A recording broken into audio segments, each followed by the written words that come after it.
Now we're going to start on A here. See, the full diminished 7th chord is usually associated with the minor. So here we're A minor, no sharps or flats, A minor. So we're building this on the note A. So it's an A, and then you go up minor thirds. Here, here, here, here. Fingering, we can do that, is here. Then the index finger and the thumb plays the white keys. We're starting on the note A here. Index finger and either thumb. Because we're using the thumb, we can also use the little finger as a turnaround finger. It just comes in handy. But for the left hand, it needs to be index finger. So just come down here, and you're just gonna, that fingering is gonna be here.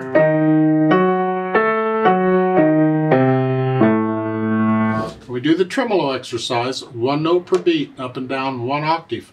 Accent and drop the wrist on the beat. It's important. So it's...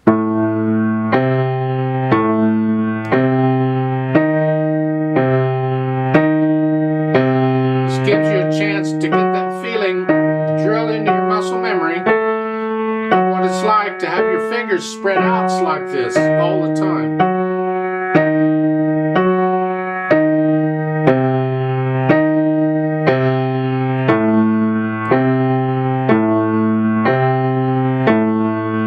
I'm not going to demonstrate the whole thing on every video, but C major and A minor are usually where you start and circle fifths, so I explain a little more on these videos. And you can always come out and review these videos if you forget something. Then we go up and down 1 octave, 1 note per beat. That's all we want.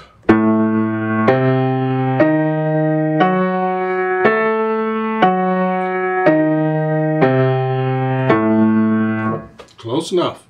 Now you may want to wait until you're at the intermediate level before you try these diminished 7th. And that's okay. There's nothing wrong with that. A lot of teachers don't even teach the diminished 7th until you get to the advanced level. I don't see why you need to wait that long. But in the intermediate level, we need to go up and down 2 octaves, I think. We'll do the 1 octave and then 2 octaves. 1 note per beat, then 2 notes per beat. And do the tremolo exercise. That tremolo exercise is important in drilling this into the brain of what this feels like to play these arpeggios. So I'll pretend I already did the 1 octave, 1 note per beat, and then 2 octaves, it's there. So it's starting on A.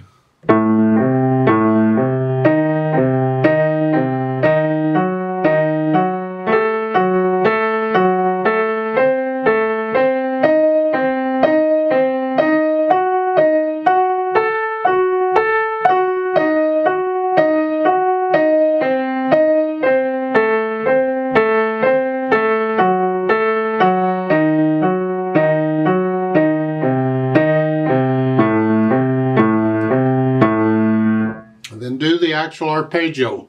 1 note per beat, then 2 notes per beat. 1 octave, then 2 octaves, like so.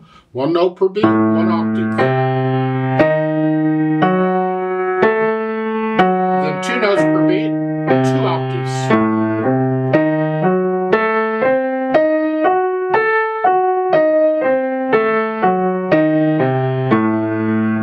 You'll get used to this having your fingers spread out. Now for the advanced level, we do the beginner and intermediate level, or what we did before, plus we go 3 and 4 octaves, 3 and 4 notes per beat. Now you may not need to do the tremolo exercise if you've been doing it already. You should have a feel of this.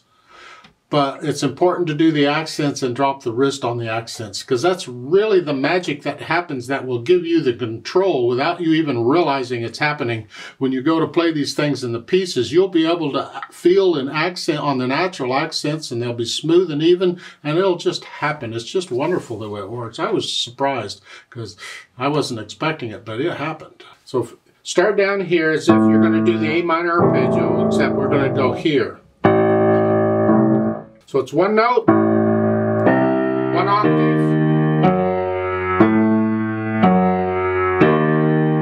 2 notes, 2 octaves, 3 notes, 3 octaves,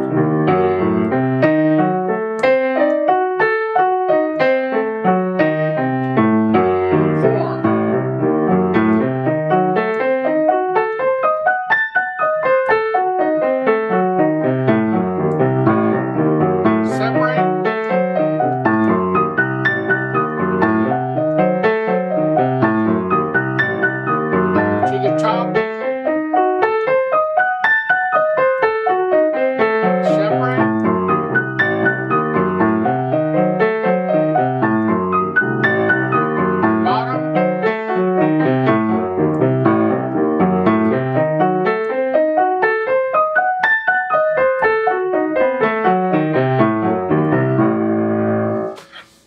like so. I keep it really, really, really super slow, down around 50 also on the metronome.